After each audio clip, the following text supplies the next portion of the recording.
son soalan ni ngo zelang u zaleng zong hiang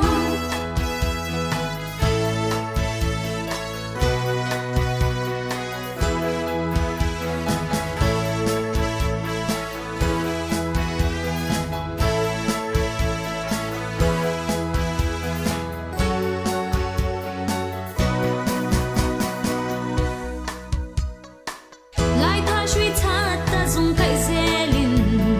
tur fir sen tui zong zam zoi tu chuan nun lo swa ze le zo tlang wa ma le shin hun siam tu tu age nge hi I dawang o in mo zelang o shin nun nel ma age ver mai hi zo fa de tan shun son swalan ni